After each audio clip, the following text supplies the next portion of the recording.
Hello बच्चों, let's read the question. A series combination of N1 capacitor, each of value C1 is charged by a source of potential difference 4 volt. When another parallel combination of N2 capacitor, each of value C2 is charged by source of potential difference V, it has the same energy stored in it. Then the value of C2 in terms of C1 is.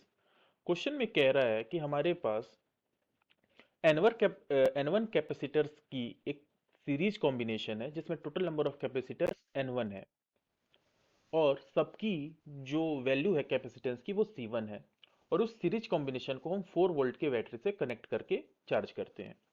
Second set में हम N2 capacitors को parallel combination में add करते हैं जिनकी capacitance each capacitor की C2 है और उसका पोटेंशियल डिफरेंस V है।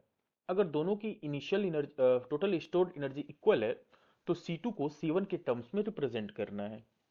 तो कह रहा है कि energy stored in series is equal to energy stored in parallel.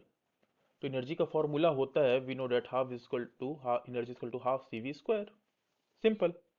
सो हमको कुछ नहीं करना है, सीरीज कनेक्शन में एनर्जी लिख लेनी है तो हाफ सी सीरीज में होती है अगर आइडेंटिकल कैपेसिटर लगे हों, एन आइडेंटिकल कैपेसिटर अगर सीरीज में लगे हों तो जो इक्विवेलेंट कैपेसिटेंस होता है वो सी बाई एन हो जाता है।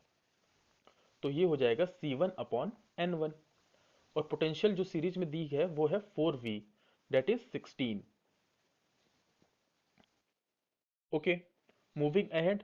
पैरेलल का अगर पैरेलल कैपेसिटर की बात करें तो इसकी एनर्जी हो जाएगी हाफ इनटू इसकी कैपेसिटेंस। अगर एन आइडेंटिकल कैपेसिटर पैरेलल में हो तो उस टाइम में सी इक्विवेलेंट जो होता है वो एन सी हो जाता है।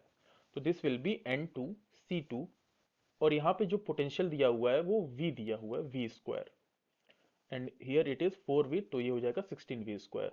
अब यहाँ से 1/2 से कैंसिल हो गया, V स्क्वायर से V स्क्वायर कैंसिल हो गया।